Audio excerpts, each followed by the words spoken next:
Dear student, आपका स्वागत है हमारे चैनल पर। आज हम चर्चा करने जा रहे हैं पृथ्वी की गतियों के बारे में कि पृथ्वी की कितने गतियां हैं। और इसमें हम देखेंगे पृथ्वी की दो गतियां हैं और एक रोटेशन की चर्चा करेंगे, एक रिवोल्यूशन की चर्चा करेंगे।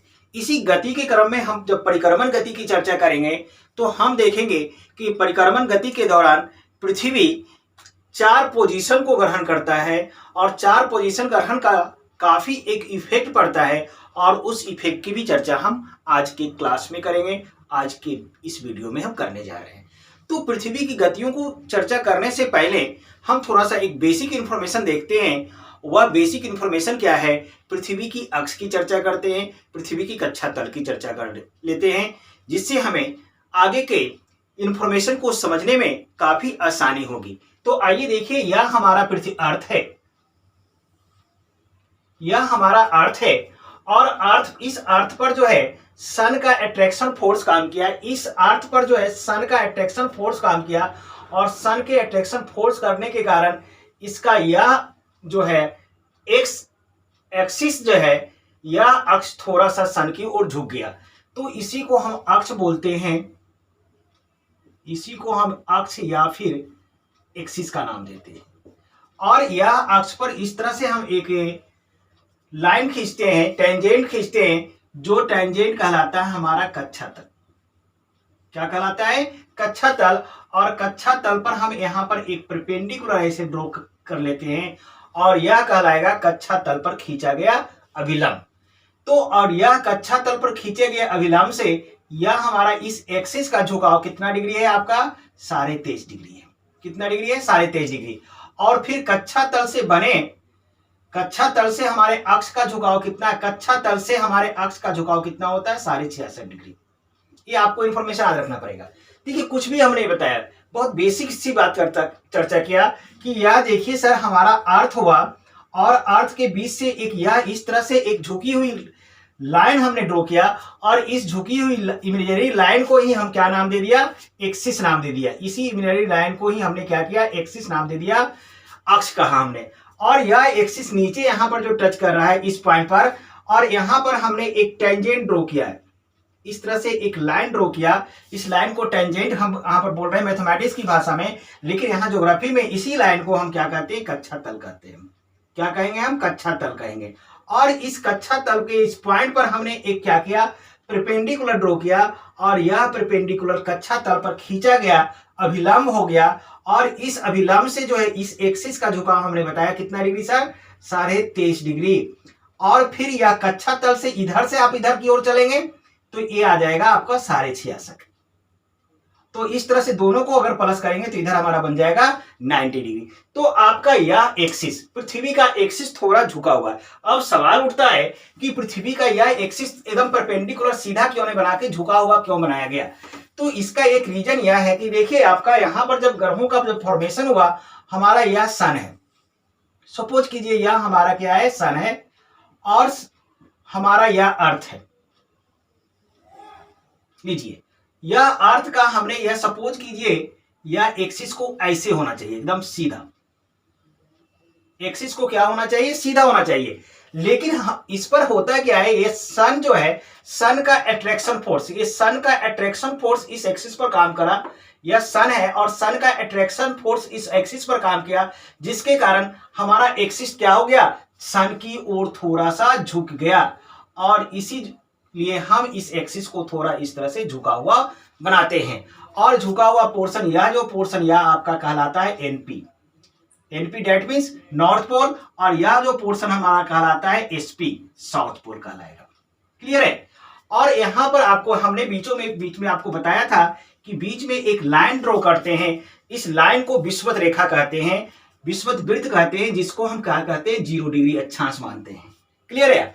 आपको यहां पर से हमने कहा था इस तरह से ड्रॉ किया था। आप देख लीजिए, यहां से एक 23.5 डिग्री नॉर्थ, 23.5 डिग्री ऊपर आइए, यह नॉर्थ अक्षांश हो गया। इस 23.5 डिग्री नॉर्थ अक्षांश को कर्क रेखा कहते हैं। क्या कहते हैं हम? कर्क रेखा कहते हैं। फिर नीचे एक अक्षांश की चर्चा कर रहे हैं। देखिए यहां पर यह 23.5 डिग्री मान लेते हैं कितना अक्षांश? साउथ अक्षांश, इसको हम बोलते हैं मकर रेखा कहते हैं। तो ये कुछ बातों को याद रखना पड़ेगा कि आपका यह विषुवत रेखा पृथ्वी को दो भागों में बांट रहा है। ऊपर का पोर्शन में नॉर्दर्न हेमिस्फीयर कहलाएगा, नीचे का portion southern hemisphere, that means उत्तरी गोलार्ध दक्षिणी गोलार्ध। और ये लाइन क्या कहलाएगा, 23.5 डिग्री नॉर्थ अक्षांश क्या कहलाएगा, कर्क रेखा, और 23.5 डिग्री साउथ अक्षांश मकर रेखा कहलाएगा। तो आपको यहाँ पर बेसिक यही बात को याद रखना है, और अगर ये बेसिक बातें अगर हमें समझ में आ जाती है, अगर हम याद रखते हैं, तो हमें आगे समझने में किसी प्रकार की दिक्कत नहीं होगी। तो देखिए, पृथ्वी की गतियों की चर्चा कर रहे हैं, तो पृथ्वी की गतियों को टोटल 2 पार्ट्स में डिवाइड किया गया है। फर्स्ट कहलाता है हमारा घूर्णन गति, फर्स्ट इज घूर्णन गति, और हमारा सेकेंड क्या है, परिक्रमण गति। पिछले वीडियो में भी हमने इसकी चर्चा किया था। घूर्णन गति को हम क्या कहते हैं, रोटेशन इंग्लिश में कहते हैं, रोटेशन, और परिक्रमण गति को हम क्या कहते हैं इंग्लिश में, रिवोल्यूशन। और पृथ्वी में यह दोनों गति एक साथ होती है। अब हम सबसे पहले हम घूर्णन गति की चर्चा कर रहे हैं। अब देखिए, हमारा यह अर्थ है, यह हमने क्या बनाया, अर्थ बनाया, और यह हमने क्या बनाया, एक्सिस बनाया, इसका अक्ष बनाया। यह क्या बन गया, अक्ष। तो जब हमारा अर्थ जो है एक्सिस के अराउंड, जब हमारा अर्थ एक्सिस के अराउंड घूर्णन करेगा, तो इस गति को हम क्या कहते हैं, घूर्णन गति करेंगे। जब हमारा पृथ्वी जो है एक्सिस के अराउंड, सपोज कीजिए यह हमारा एक्सिस है, देखिए फिर से देखिए, यह हमारा एक्सिस है, और एक्सिस के अराउंड, यह एक्सिस के अराउंड हमारा अगर अर्थ रोटेट करता है, एक्सिस के अराउंड हमारा अर्थ अगर रोटेट करेगा, तो इस गति को ही हम घूर्णन गति कहते हैं। और एक्सिस के अराउंड रोटेट करने में हमारे पृथ्वी को कितना समय लगता है, तो राउंड फिगर में इसी को कहते हैं 24 घंटा। 24 घंटा में हमारा पृथ्वी जो है अपने एक्सिस के अराउंड एक चक्कर लगा लेता है, और यही टोटल टाइम कितना, 24 घंटा, और इसी 24 घंटा को हम एक दिन कहते हैं। लेकिन यह आपका राउंड फिगर 24 घंटा है। रियली में जो है इस अर्थ को जो है अपने एक्सिस के अराउंड एक चक्कर लगाने में जो समय लगता है, उसको टोटल आपको याद रखेंगे 23 घंटा 56 मिनट 4.09 सेकेंड। ये डाटा को भी याद रखेंगे। रियल में एक्चुअली जो है आपका पृथ्वी को अपने अक्ष के अराउंड घूमने में 23 घंटा 56 मिनट 4.09 सेकेंड लगता है, और इसी समय को राउंड फिगर में हम क्या कहते हैं, 24 आवर कहते हैं, और यही 24 घंटे का एक दिन होता है। इस घूर्णन गति के कारण ही दिन रात होते हैं। याद रखिएगा, दिन रात किसके कारण होते हैं, घूर्णन। आपसे क्वेश्चन पूछा जाएगा कि दिन रात होता है किस, पृथ्वी की किस गति के कारण दिन रात होते हैं, तो पृथ्वी की घूर्णन गति के कारण क्या होता है, हमारा दिन रात होता है। पृथ्वी को अपने एक्स के अराउंड घूमने में कितना समय लगता है, 23 घंटा 56 मिनट 4.09 सेकेंड। राउंड फिगर में हम इसी को कहते हैं 24 आवर। ठीक है, अब हम चर्चा करते हैं जो हमारे लिए काफी इंपॉर्टेंट है, आपका परिक्रमण गति। परिक्रमण गति में हमारा जो है अर्थ जो है सन के अराउंड रोटेट करता है। देखिए, यह हमारा सन है, हमने यहां पर हमने क्या बनाया, सन बना दिया, और यह सन के अराउंड, यह हमारा अर्थ है। लीजिए, जब हमारा अर्थ जो है एक पथ पर, दीर्घवृत्तीय पथ पर सूर्य के चारों ओर घूमता है, सूर्य के चारों ओर घूमता है, तो इस गति को ही परिक्रमण गति कहते हैं। फिर से ध्यान से सुनिए, जब पृथ्वी दीर्घवृत्तीय पथ पर सूर्य के चारों ओर घूमता है, जब पृथ्वी दीर्घवृत्तीय पथ पर सूर्य के चारों ओर घूमता है, तो पृथ्वी की यह गति ही क्या कहलाती है, परिक्रमण गति कहलाती है। याद हो गया? फिर से सुनिए, जब पृथ्वी दीर्घवृत्तीय पथ पर सूर्य के चारों ओर घूमता है, तो यह गति ही क्या कहलाती है, परिक्रमण गति कहलाती है, रिवोल्यूशन कहलाएगी हमारी। और यह पृथ्वी का जो ये पथ जिस रास्ते पर घूमता है, यह पथ आपका 100% राउंड नहीं है, बल्कि यह क्या है, आपका दीर्घवृत्तीय है। इसी की इंग्लिश इलिप्टिकल कहा जाता है। इसी को इंग्लिश में क्या कहते हैं, इलिप्टिकल। कि यह पथ कैसा हमारा है, इलिप्टिकल पथ पर रोटेट कर रहा है हमारा अर्थ। अब सवाल उठता है कि इस पृथ्वी को सन के अराउंड एक चक्कर लगाने में कितना समय लगता है, तो यह एक चक्कर लगाने में 365 दिन 5 घंटा 48 मिनट 45.5 सेकेंड। देखिए, पृथ्वी को सूर्य के चारों ओर परिक्रमा करने में, पृथ्वी को सूर्य के चारों ओर परिक्रमा करने में कितना समय लगता है? तो 365 दिन 5 घंटा 48 मिनट 45.5 सेकेंड। ये डाटा याद रखना पड़ेगा। 365 दिन 5 घंटा 48 मिनट 45.5 सेकेंड। और इसी को राउंड फिगर में कहा गया है 365 दिन में पृथ्वी क्या करता है? एक चक्कर लगाता है। और पृथ्वी जो सूर्य के चारों ओर जो चक्कर लगाने में जितना समय लगता है वही क्या कहलाता है? एक वर्ष होता है। तो पृथ्वी पर एक वर्ष कितने दिनों का माना गया है? एक वर्ष माना गया है 365 दिनों का। ये जो वैल्यू जो है 5 घंटा, इसको छोड़ देते हैं हम। 5 घंटा 48 मिनट और 45.5 सेकेंड जो ये टाइम हमने छोड़ दिया, राउंड फिगर में हमने क्या लिया? 365 को लेते हैं। पृथ्वी को एक चक्कर लगाने में कितना समय लगता है सूर्य के चारों ओर? 365 दिन हम बोलते हैं। जबकि लगता है 365 दिन 5 घंटा 48 मिनट 45.5 सेकेंड। तो 5 घंटा 48 मिनट के जो टाइम को छोड़े, इसी को जो है एडजस्ट किया जाता है किसमें? लीप वर्ष में।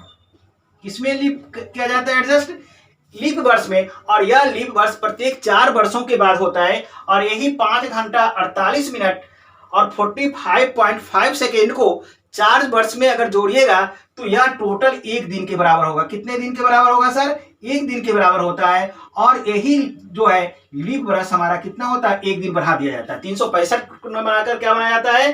366 दिन हो जाता है। और वही लीप ईयर कहलाता है। और यही आपको टाइम जो ज्यादा हो रहा 5 घंटा 48 मिनट, इसी को एडजस्ट कर दिया जाता है लीप ईयर में 1 दिन बढ़ाकर। और यह एडजस्टमेंट किस महीने में किया जाता है? फरवरी में। और प्रत्येक 4 वर्ष के बाद फरवरी हमारा क्या होता है? 29 डेज का होता है। 29 डे का फरवरी होने का कंसेप्ट यहीं से पर है आपका। और 1 दिन क्यों बढ़ाया जाता है? क्योंकि हम एवॉइड करते हैं यहाँ पर वर्ष के काउंटिंग में 5 घंटा 48 मिनट और 45.5 सेकेंड को छोड़ देते हैं। तो इसका हम 1 दिन 4 वर्षों के बाद इकट्ठे जोड़ देते हैं। क्लियर है? अब हमारा पृथ्वी जो सूर्य के चारों ओर घूमता है तो इसकी घूमने की दिशा कहलाती है, यह दिशा होती है पश्चिम से पूरब की ओर। पश्चिम से पूरब की ओर हमारी पृथ्वी घूमती है और यह कहलाती है रोटेशन एंटी क्लॉकवाइज। याद रखिएगा, हमारी पृथ्वी जो है सूर्य के चारों ओर पश्चिम से पूरब की ओर घूमती है, अर्थात एंटी क्लॉकवाइज डायरेक्शन में घूमती है। और इसी परिक्रमण के गति के कारण ही सीजन में चेंजिंग होता है, ऋतु परिवर्तन। याद रखिएगा, ऋतु परिवर्तन, सीजन में जो चेंजिंग होती है वह पृथ्वी की किस गति के कारण होती है?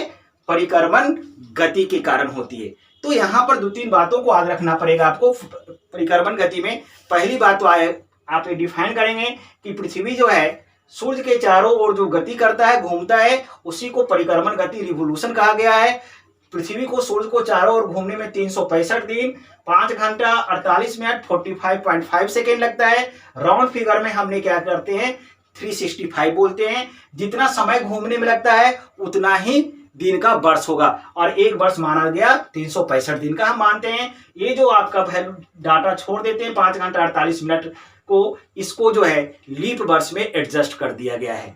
आप यह भी याद रखेंगे कि हमारा पृथ्वी सूर्य के चारों ओर पश्चिम से पूरब दिशा में घूमता है और यह डायरेक्शन एंटी क्लॉकवाइज होता है आपका। और इसी रिवोल्यूशन के कारण, परिक्रमण गति के कारण सीजन में चेंजिंग होती है, ऋतु परिवर्तन होता है। लेकिन आज के क्लास में जो हम मेन करने जा रहे हैं कि पृथ्वी जो अपने इस सूर्य के चारों ओर घूमता है, इस चारों ओर घूमने के दौरान 4 विशेष स्थितियों को ग्रहण करता है।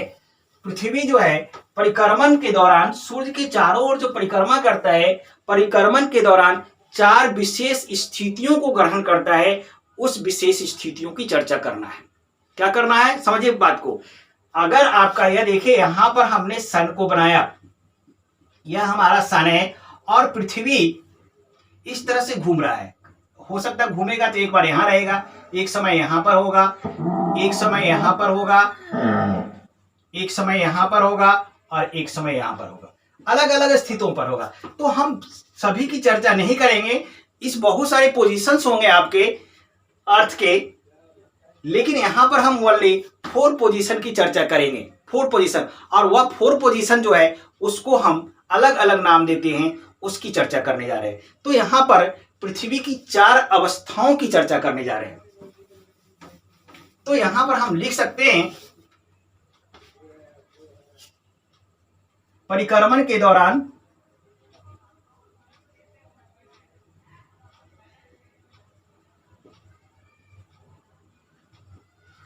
पृथ्वी 4 विशेष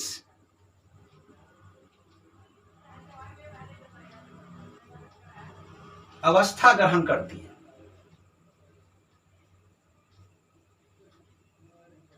जो है, अब 4 जो विशेष अवस्था ग्रहण करेगी उसकी चर्चा करेंगे। तो देखिए, 4 जो विशेष अवस्था ग्रहण करता है, जो जो कौन है, इसमें 4 अवस्था, 4 पोजीशन की बात कर रहा हूं। तो इसमें जो होता है आपका, इसको 2 पार्ट्स में डिवाइड करेंगे 4 अवस्था को। देखिए, हम अभी फिगर देंगे, फिगर से भी समझाएंगे। अभी यहां पर समझ लीजिए, 4 जो अवस्था ग्रहण करता है इसको हमने 2 पार्ट्स में डिवाइड किया। एक कहलाता है इक्विनॉक्स की स्थिति, इक्विनॉक्स की स्थिति, इक्विनॉक्सिस, और दूसरा कहलाता है सोलिस्टिस, सोलिस्टिक। इक्विनॉक्स की स्थिति कितनी होती है? तो इसमें 2 इक्विनॉक्स होते हैं। इक्विनॉक्स की स्थिति क्या होगी? 2, और सोलिस्टिक्स की स्थिति कितनी होगी? 2। तो याद रखेंगे, 4 अवस्थाओं में 2 स्थिति जो है आपका इक्विनॉक्स की कहलाएगी, और 2 स्थिति क्या कहलाती है? सोलिस्टिक्स स्थिति कहलाती है। और आपको याद रखना पड़ेगा, इसमें 2 जो इक्विनॉक्स की स्थिति होती है उसमें से एक कहलाता है आपका ऑटमनल इक्विनॉक्स। एक को क्या नाम देंगे? ऑटमनल इक्विनॉक्स, और दूसरे का नाम देंगे वर्नियल, वर्नल इक्विनॉक्स। अब सवाल उठता है कि ऑटमनल इक्विनॉक्स की स्थिति कब होती है? तो यह होती है 23 सितंबर को। ये डेट भी याद रखेंगे सर, 23 सितंबर को ऑटमनल इक्विनॉक्स की स्थिति होती है, और वर्नल इक्विनॉक्स की स्थिति जो होती है 21 मार्च को। लीजिए, तो हमने बताया आपको, इक्विनॉक्स की स्थिति बनाया मैंने, और इक्विनॉक्स की स्थिति 2 स्थिति होगी, 2 होती है। एक कहलाता है ऑटमनल इक्विनॉक्स और एक कहलाता है वर्नल इक्विनॉक्स। और यह ऑटमनल इक्विनॉक्स की स्थिति में पृथ्वी कब होती है? हमारी 23 सितंबर को होती है। वर्नल इक्विनॉक्स की स्थिति में कब होती है हमारी पृथ्वी? 21 मार्च को होती है। और यही इक्विनॉक्स तिथि को पूरी पृथ्वी पर, ये काफी इंपॉर्टेंट पॉइंट है, पूरी पृथ्वी पर दिन रात बराबर होता है।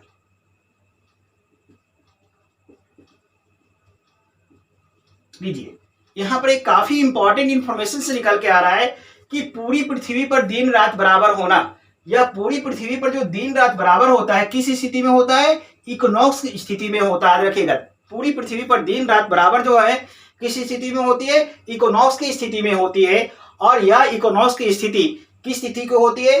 23 सितंबर और 21 मार्च को। 23 सितंबर और 21 मार्च को यह इक्विनॉक्स की स्थिति होती है। और इसी 23 सितंबर और 21 मार्च को पूरी पृथ्वी पर दिन रात बराबर होता है। आपसे पूछा जा सकता है कि पूरी पृथ्वी पर दिन रात बराबर किस तिथि को होती है? तो किस तिथि को होती है? 23 सितंबर और 21 मार्च को होती है, 2 इक्विनॉक्स की स्थिति। अब सोलिस्टिक्स की स्थिति को भी 2 पार्ट्स में डिवाइड किया गया। देखिए, यहां पर हम इधर कर देते हैं, इधर सोलिस्टिक भी 1-2 कहलाती है। एक कहलाएगा समर सोलिस्टिस,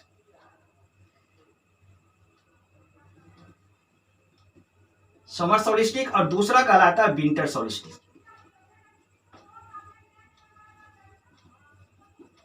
एक कहलाएगा समर सोलिस्टिक और दूसरा क्या कहलाता है सर? विंटर सोलिस्टिक। हमने यहां पर लिख दिया। अब समर सोलिस्टिक की स्थिति कब होती है और विंटर, या समर सोलिस्टिक होती की स्थिति में पृथ्वी हमारा 21 जून को होता है, और विंटर सोलिस्टिक की स्थिति में हमारा पृथ्वी 22 दिसंबर को होता है। तो ये डेट भी याद रखना पड़ेगा। सोलिस्टिस की स्थिति कब बनती है? 21 जून और 22 दिसंबर को। और इस तिथि में दिन रात क्या होता है? कभी दिन बड़ा हो जाएगा और कभी रात बड़ा। तो यह स्थिति की घटना की बात करते हैं तो इसमें होता है दिन रात का बड़ा होना। तो देखिए पृथ्वी की हमने बताया है कि परिक्रमण के दौरान 4 विशेष स्थितियों को ग्रहण करता है। इस 4 विशेष स्थितियों को हमने 2 पार्ट्स में डिवाइड किया। देखिए यहाँ बोर्ड पर आपका इक्विनॉक्स कितनी स्थिति हुआ, इक्विनॉक्स की 2 स्थिति हो गई आपका, और सोलिस्टिस की कितनी स्थिति हो गई, सोलिस्टिस की भी 2 स्थिति होगी। इक्विनॉक्स की 2 स्थिति में एक स्थिति कहलाता है ऑटोमनल इक्विनॉक्स जो होता है 23 सितंबर को, और दूसरा कहलाता है वर्नल इक्विनॉक्स जो होता है 21 मार्च को। और यही 23 सितंबर 21 मार्च को पूरी पृथ्वी पर हमारा दिन रात बराबर होता है। सोलिस्टिस की स्थिति को भी दो होते हैं, एक समर सोलिस्टिस कहलाता है और एक विंटर सोलिस्टिस कहलाता है। समर सोलिस्टिस कब होता है हमारा 21 जून को, और विंटर सोलिस्टिस कब होता है 22 दिसंबर को होता है। और सोलिस्टिस की स्थिति में दिन रात क्या होता है हमारा बड़ा होता है।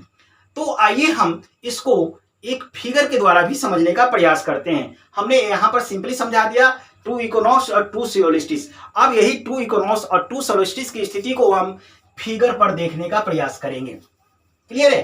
तो आइए हम एक फिगर बनाते हैं और वहां पर हम इसकी डिटेल चर्चा करेंगे।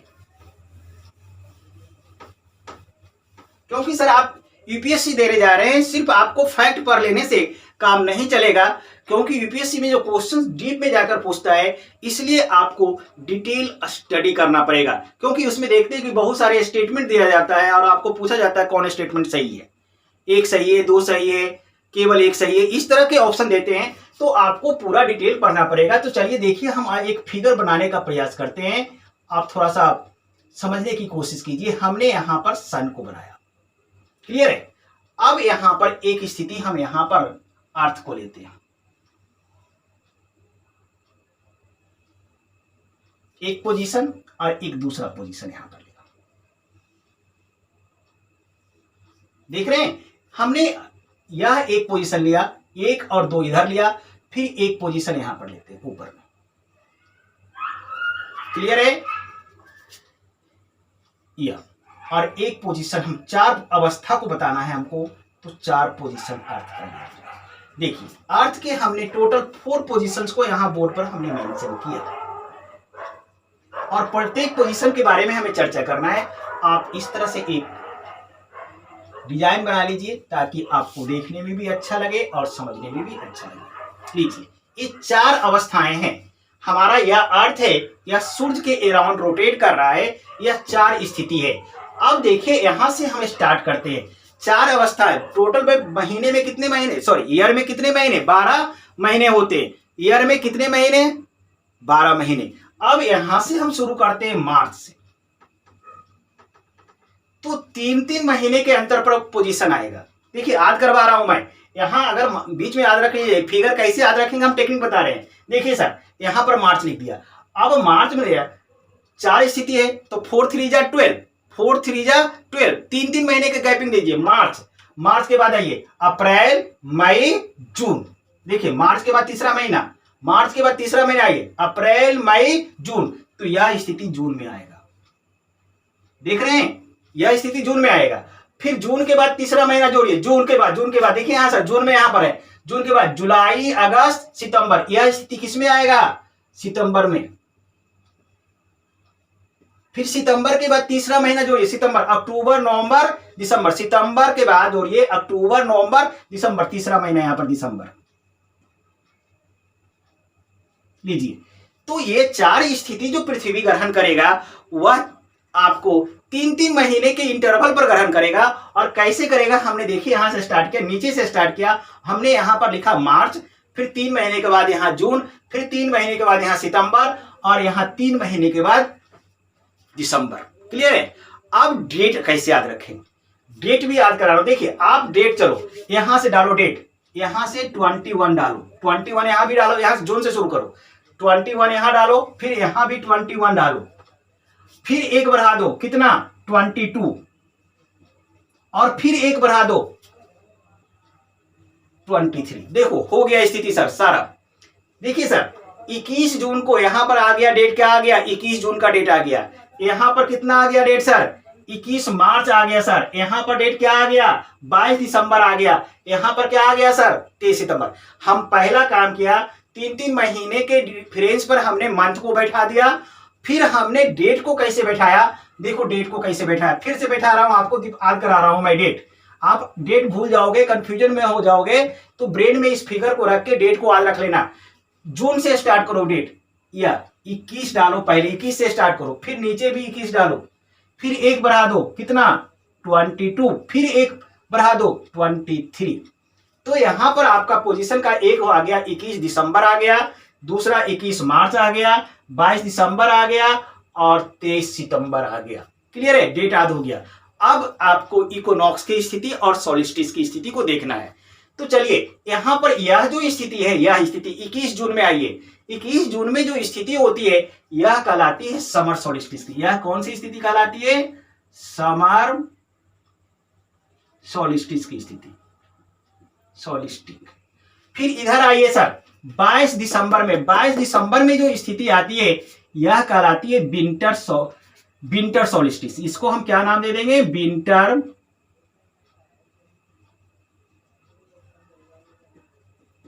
विंटर सोलिस्टिक हमने नाम दिया। फिर दिसंबर, ऊपर में आइए सर, सितंबर वाले में ये देखिए सोलिस्टिस 2 आ गया आपका सर। एक सोलिस्टिस की स्थिति 21 जून में आ गया और एक सोलिस्टिस की स्थिति विंटर सोलिस्टिस 22 दिसंबर में आ गया। अब हमें इक्विनॉक्स की स्थिति पर आना है, तो आप ऊपर आ जाओ। ऊपर यहां पर जो स्थिति आएगी ए वाला, ऑटोमनल इक्विनॉक्स आता है, ऑटोमनल इक्विनॉक्स। और नीचे आ जाओ सर, आपका 21 मार्च की स्थिति में एक कहलाता है वर्नल इक्विनॉक्स।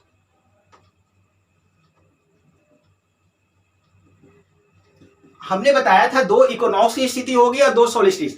आप देखो दोनों इक्विनॉक्स, देखो एक ऊपर इक्विनॉक्स है 23 सितंबर वाला, ऑटोमनल इक्विनॉक्स ऊपर में आए, और आपका एक वर्नल इक्विनॉक्स 21 मार्च वाला नीचे है आपका। सोलिस्टिस की स्थिति 2 बताया था, एक समर सोलिस्टिस यहां देखो 21 जून में है, और एक आपका विंटर सोलिस्टिस यहां पर है आपका। क्लियर है आपका? तो ये आपका देख लिया। अब यहां पर एक बात और देखो सर, अब यहां पर सीजन हमने बताया था कि पृथ्वी की इसी परिक्रमण गति के कारण मौसम में परिवर्तन होता है, सीजन में चेंजिंग आती है। तो आओ देखते हैं, यहां पर ऊपर में लिखो, अगर आपको ये पता होगा यह पृथ्वी है और बीच से विषुवत रेखा गुजरती है, तो ऊपर वाला पोर्शन उत्तरी गोलार्ध, और उत्तरी गोलार्ध को नॉर्दर्न हेमिस्फीयर बोलते हैं। उत्तरी गोलार्ध को नॉर्दर्न हेमिस्फीयर, एनएच मतलब नॉर्दर्न हेमिस्फीयर, दैट मींस उत्तरी गोलार्ध, और नीचे वाला पोर्शन को साउदर्न हेमिस्फीयर बोलते हैं। इसको हम एसएच से रिप्रेजेंट करते हैं। क्लियर है आपका? तो चलिए यहां पर हम चर्चा करेंगे इस स्थिति में। ऊपर में एनएच में पहले फिगर कंप्लीट कर रहा हूं, ग्रीष्म ऋतु। एसएच में जस्ट अपोजिट, अगर गर्मी नॉर्दर्न हेमिस्फीयर में अगर गर्मी पड़ेगा तो उसका उल्टा साउथ एसएच में शीत ऋतु। क्लियर है? फिर इसका अपोजिट इसमें आ जाओ, इसमें नीचे इसके सीधे इसका अपोजिट यहां पर आ जाओ, इसमें हो जाएगा एनएच में। ऊपर में क्या था? गर्मी पड़ रहा था एनएच में, अब यहां पर एनएच में क्या हो जाएगा? शीत ऋतु। और नीचे में एसएच में क्या पड़ रहा था सर? एसएच में देखो शीत, तो यह बदल के क्या हो गया? एसएच में ग्रीष्म ऋतु। उलट दीजिएगा ऊपर का। क्लियर है? देखो यहां पर नॉर्दर्न हेमिस्फीयर में गर्मी और साउदर्न में शीत पड़ रहा था, सर्दी। यहां पर इसके सीधे इधर आ जाइएगा, सीधे इधर, तो यहां पर उलट दीजिए, ऊपर वाला नीचे, नीचे वाला ऊपर डालिए। एनएच में हमने क्या कर दिया? शीत को डाल दिया, और ऊपर वाला ग्रीष्म को नीचे डाल दिया। देखो शीत ऊपर पहुंच गया, ग्रीष्म, यानी एनएच में शीत ऋतु हो गया और एसएच में ग्रीष्म। आज हो गया। अब इधर आ जाओ इस पोजीशन में, यहां पर लिखोगे एनएच में नॉर्दर्न हेमिस्फीयर में शरद ऋतु, और एसएच में बसंत ऋतु। अब हो गया, एनएच में हमने शरद ऋतु हो गया। अब इधर जब आओगे इस पोजीशन में, तो इसका उल्टोगे, बसंत को ऊपर कर दो और शरद को नीचे कर दो। बसंत को ऊपर करो, शरद को नीचे। तो यहां पर आ जाओगे, तो यहां पर लिखोगे एनएच में नॉर्दर्न हेमिस्फीयर में बसंत ऋतु, और एसएच में शरद ऋतु। तो ये पूरा का पूरा आपका कंप्लीट डायग्राम है। आपका यह आपका जो है पूरा का पूरा कंप्लीट डायग्राम है। और जहां पर आपको न केवल पोजीशन को दिखाया गया है, इक्विनॉक्स और सोल्स्टिस की स्थिति को दिखाया गया है, बल्कि सीजन में क्या चेंजिंग आ रहा है, किस हेमिस्फीयर में कौन सा सीजन होगा, इसको भी मेंशन किया गया है इस फिगर में। आइए फिर देखते हैं, इसको समझते हैं फिगर वाइज सीजन को।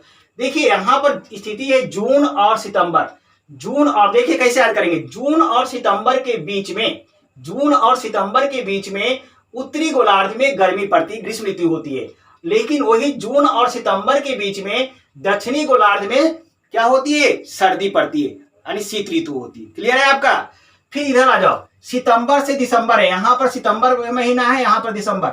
सितंबर से दिसंबर के बीच, सितंबर से दिसंबर के बीच देखिए उत्तरी गोलार्ध में शरद ऋतु होती है, उत्तरी गोलार्ध में शरद ऋतु होती है, लेकिन दक्षिणी गोलार्ध में क्या होगा, बसंत ऋतु। फिर दिसंबर से मार्च आइए, दिसंबर से मार्च, दिसंबर से मार्च आइए, उत्तरी गोलार्ध में क्या होगा, शीत ऋतु, और दक्षिणी गोलार्ध में ग्रीष्म ऋतु। देखिए हम लोग उत्तरी गोलार्ध में रहते हैं सर, हम लोग किस गोलार्ध में रहते हैं, उत्तरी गोलार्ध में रहते हैं। और देखिए दिसंबर और मार्च के बीच हमारे यहाँ सर्दी पड़ती है, एकदम पड़ती है सर। और लेकिन वही दक्षिणी गोलार्ध में आपका दिसंबर से मार्च के बीच में गर्मी पड़ेगी।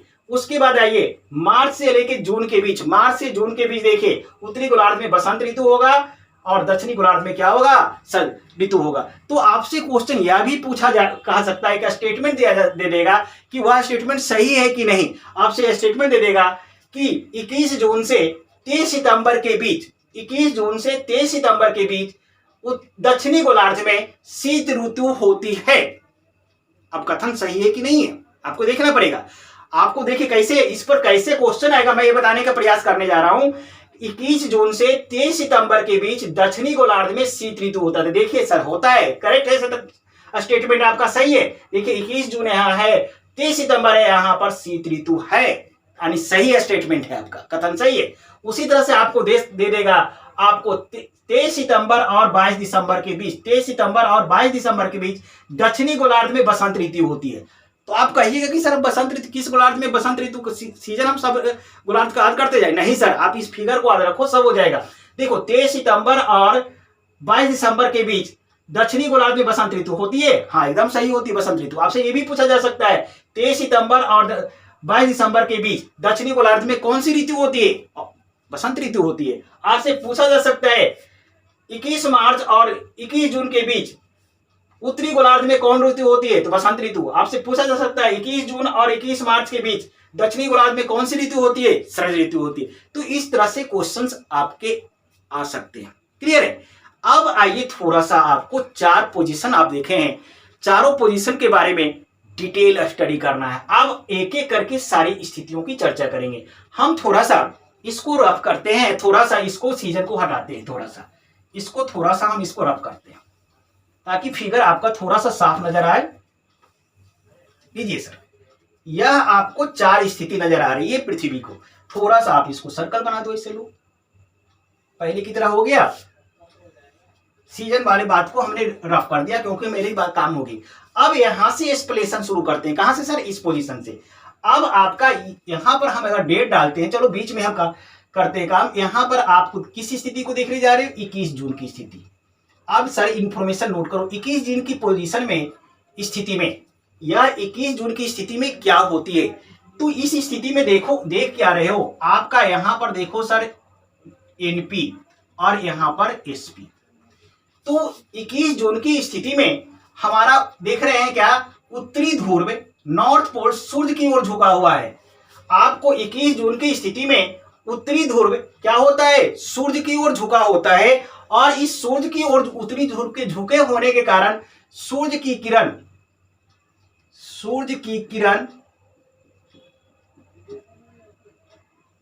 कर्क रेखा पर लंबवत पड़ती है। इस इंफॉर्मेशन को देखिए सर, फिर ध्यान से सुनिए। मेरे 21 जून की स्थिति को एक्सप्लेन कर रहा हूं, इसमें कौन कौन से इंफॉर्मेशन आपको आएंगे जो आपको पॉइंट आउट कर रहे हैं। तो पहला इंफॉर्मेशन आपको ये याद रखना होगा, 21 जून की स्थिति में आप क्या देख रहे हो, यह हमारा उत्तरी ध्रुव है। देखिए यह उत्तरी ध्रुव है और यह नीचे वाला देखो सर दक्षिणी ध्रुव। तो किसका झुकाव सूर्य की ओर है? देखो फिगर देखो सर, उत्तरी ध्रुव का झुकाव सूर्य की ओर है।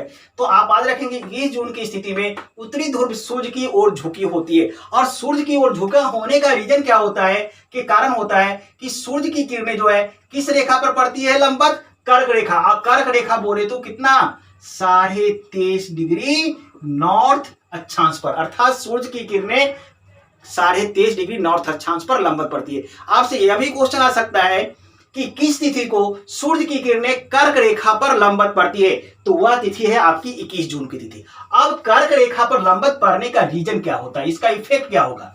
अब लंबवत पड़ने का रीजन यह होगा और कि आपको उत्तरी गोलार्ध में एनएच में, एनएच मतलब उत्तरी गोलार्ध में क्या होगा? दिन बड़ा, दिन क्या होगी? बड़ी होगी। कहां पर? 21 जून की स्थिति में सूर्य की किरणें कर्क रेखा पर लंबवत पड़ेगी और उसका इफेक्ट क्या होगा? उत्तरी गोलार्ध में दिन क्या होगी? हमारी बड़ी होगी। उसी तरह से नीचे में आइए, एसएच में यानी दक्षिणी गोलार्ध में रात बड़ी होगी। रात क्या होगी? दक्षिणी गोलार्ध में हमारी क्या होगी? रात बड़ी होगी। अगला इंफॉर्मेशन देखिए आपका, उत्तरी गोलार्ध में आपका जो है दिन बड़ा हुआ और दक्षिणी गोलार्ध में रात बड़ा हुआ। और ध्रुव पर, उत्तरी ध्रुव पर सूर्य की किरणें हमेशा पड़ती रहेगी। यानी कहने का मतलब उत्तरी ध्रुव से सूर्य का प्रकाश कभी ओझल नहीं होगा। यानी उत्तरी ध्रुव पर जो लोग रहेंगे उनको बहुत दिनों तक, 6 महीनों तक कहा जाता है ना, 6 महीने तक यहाँ सूर्य अस्त नहीं होगा। किस स्थिति में? 21 जून की स्थिति में यहाँ हमेशा जो है सूर्य दिखाई पड़ेगा। और दक्षिणी जो गोलार्ध पर रहेंगे लोग, उनको सूर्य दिखाई ही नहीं पड़ेगा, कभी भी दिखाई नहीं पड़ेगा, क्योंकि ये दूर है, अपोजिट में है। और उसी तरह से यहां पर 66.5 डिग्री है आपका होता है आर्कटिक वृत्त। आर्कटिक वृत्त होता है और इसकी अक्षांश की वैल्यू होती है 66.5 डिग्री नॉर्थ। और यहां पर जो है 24 घंटे से बड़ा दिन होगा। दिन की लंबाई क्या होगा? 24 घंटे से भी अधिक बड़ा होगा। और उसी तरह से अंटार्कटिक वृत्त नीचे साउथ में चल जाइएगा 66.5 डिग्री साउथ में, तो वहां पर 24 घंटे से अधिक की रातें होगी। ठीक है, ये सारे इंफॉर्मेशन कहां के थे? 21 जून की स्थिति की थी। क्लियर है? तो 21 जून की स्थिति में कौन कौन से इंफॉर्मेशन थे, एक बार हम रिकॉल कर रहे हैं सर। पहला बात, उत्तरी ध्रुव का 21 जून की स्थिति को याद कीजिए सर, उत्तरी ध्रुव का सूर्य की ओर अधिक झुका होना। दूसरी बात बताया, सूर्य की किरणें कर्क रेखा पर लंबवत पड़ती है। कर्क रेखा पर लंबवत पड़ने के कारण उत्तरी गोलार्ध में दिन बड़ा, दक्षिणी गोलार्ध में रात बड़ी। अगला इंफॉर्मेशन, उत्तरी ध्रुव पर लगातार सूर्य दिखाई देगा उत्तरी ध्रुव से, और दक्षिणी ध्रुव पर सूर्य दिखाई नहीं देगा बहुत दिनों तक। क्लियर है? अगला इंफॉर्मेशन बताया, आर्कटिक वृत्त जो होता है 66.5 डिग्री नॉर्थ, वहां पर जो है आपका 24 घंटे से अधिक की दिन होगी। और वही अंटार्कटिक वृत्त 66.5 डिग्री साउथ में आपका 24 घंटे से अधिक की रात होगी। ये इफेक्ट है आपके 21 जून के पॉइंट के। क्लियर है? अब इधर आइए सर, जस्ट इसका अपोजिट है, इसका अपोजिट इधर आ जाइए। इस अब अगला जो स्थिति बनेगा किसमें? आइए सर 22 दिसंबर में। 22 दिसंबर की स्थिति को विंटर, आपको सोलिस्टिक की स्थिति कहते हैं सर। और इस विंटर सोलिस्टिक की स्थिति में देखो सर, सन यहां पर है, सन यहां पर है। कौन सा? देखो सर, यह आपका एसपी और यहां पर हमारा एनपी हो गया सर, यह ऊपर में एनपी। अब कौन हमारे सूर्य की ओर कौन है? देखो सूर्य की ओर एसपी है। यानी 22 दिसंबर जो विंटर सोलिस्टिक स्थिति कहलाती है, इस स्थिति में दक्षिणी ध्रुव का सूर्य की ओर झुका होता है। इंफॉर्मेशन नोट डाउन कीजिए कि आपको 22 दिसंबर की स्थिति में दक्षिणी ध्रुव सूर्य की ओर झुकी होती है और यहां पर मकर रेखा पर, मकर रेखा का अक्षांश का वैल्यू 23.5 डिग्री साउथ अक्षांश है पर सूर्य की किरणें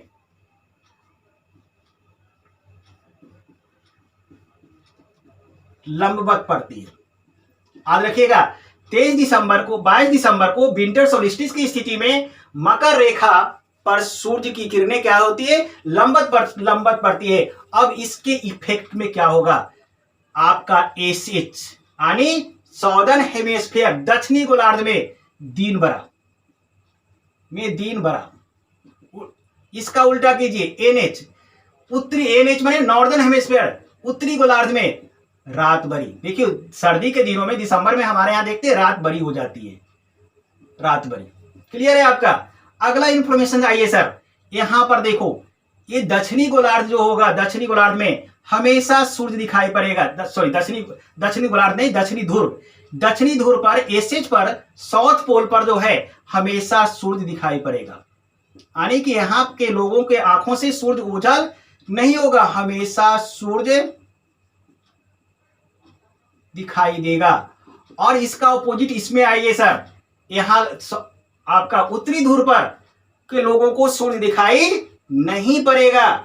इसलिए देखो सर यहां से 3 महीना यहां, 3 महीना 6 महीने, तो इसलिए कहते हैं ना कि ध्रुव पर 6 महीने का दिन होता है और 6 महीने की रात होती है। आप सुनते आए हैं तो इसी तो कंसेप्ट। देखो सर यहाँ पर सूर्य हमेशा दिखाई पड़ेगा और यह स्थिति कब तक बना रहेगा, जब तक यह 22 दिसंबर की स्थिति नहीं आ जाएगी। तो देखो जून से लेकर दिसंबर में 6 महीना लगा सर। उसी तरह देखो वही बात तो यहाँ पर है, यहाँ पर आपका जो है देख रहे थे हमेशा सूर्य दिखाई पड़ेगा और जैसे दिसंबर में आएगा यहाँ पर सूर्य दिखाना बंद हो जाएगा, यानी यहाँ पर रात शुरू हो जाएगी और यह रात कब तक बनी रहेगी, जब तक कि जून की स्थिति नहीं आएगी। उसी तरह से साउथ पोल पर हमेशा दिन बना रहेगा और यह दिन कब तक बना रहेगा, जब यहाँ पर ना आएगा 6 महीने। तो यही 6 महीने के दिन और 6 महीने की रात का कंसेप्ट है। उसी तरह से यहां पर आइएगा तो आर्कटिक वृत्त पर, आर्कटिक वृत्त पर 24 घंटे से लंबी रात होगी। रात की कितना 24, यानी कि इस आर्कटिक वृत्त का मतलब हुआ 66.5 डिग्री नॉर्थ पर, और उसी तरह से अंटार्कटिक वृत्त डेट मीन 66.5 डिग्री साउथ में 24 घंटे से लंबा दिन होगा। यानी दिन जो हैगा आर्कटिक वृत्त पर 24 घंटे से भी दिन की लंबाई बढ़ जाएगी। तो यह स्थिति थी किसकी, 22 दिसंबर की। अर्थात हमने दोनों सोलिस्टिस की स्थिति पढ़ लीजिए, लेकिन याद रखिएगा 21 जून यानी समर सोलिस्टिस की स्थिति में सूर्य की किरणें कर्क रेखा पर लंबवत पड़ती है और विंटर सोलिस्टिस यानी 22 दिसंबर की स्थिति में सूर्य की किरणें मकर रेखा पर लंबवत पड़ती है। अब देखो सर यह आपका इक्विनॉक्स की स्थिति, ऑटमनल इक्विनॉक्स और वर्नल इक्विनॉक्स यानी 23 सितंबर और 21 मार्च की स्थिति में क्या होगा। सूर्य हमारा यहां पर है, सन यहां पर है।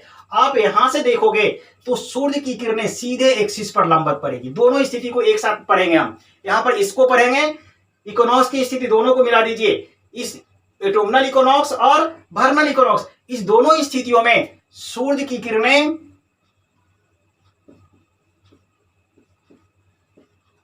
एक्सिस अर्थात अक्ष पर लंबवत पड़ती है। तो याद रखेंगे इक्विनॉक्स की स्थिति में, दोनों इक्विनॉक्स के ऑटमनल हो या वर्नल इक्विनॉक्स, इस दोनों स्थिति में सूर्य की किरणें जो है एक्सिस पर लंबवत पड़ती है और एक्सिस पर लंबवत करने के कारण पूरी पृथ्वी पर दिन रात बराबर, पृथ्वी पर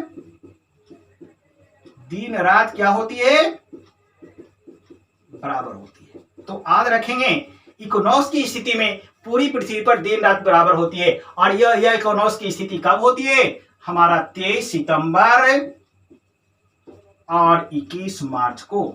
तो ये डेट भी याद रखेंगे, 21 मार्च और 23 सितंबर को पूरी पृथ्वी पर दिन रात बराबर होते हैं और यह स्थिति इक्विनॉक्स की कहलाती है। तो यह भी याद रखेंगे कि इक्विनॉक्स की स्थिति में पूरी पृथ्वी पर दिन रात बराबर। यह स्टेटमेंट भी दिया जा सकता है कि इक्विनॉक्स की स्थिति में पूरी पृथ्वी पर दिन रात बराबर होते हैं। अब यह स्टेटमेंट सही है कि गलत है, आप पढ़ेंगे इसको समझेंगे तब तो लिखेंगे यह स्टेटमेंट आपका सही है। क्लियर है। तो यह आपको कथन को जो है सही है गलत है, तो आपको सारे स्टेटमेंट को याद रखना पड़ेगा ब्रेन में, तब वहां पर जाके यूपीएससी में आप कथन को एनालिसिस कर पाएंगे कि कौन सा कथन सही है या गलत है, और तब आप आंसर सही दे पाएंगे। तो डियर स्टूडेंट्स, आज की क्लास में इतना ही था आपका। अब हम आपसे फिर मिलते हैं आपको से नेक्स्ट वीडियो में। अब हम चाहते हैं कि आप हमारे चैनल को सब्सक्राइब करें ताकि आने वाला वीडियो आपको आसानी से मिलता रहे।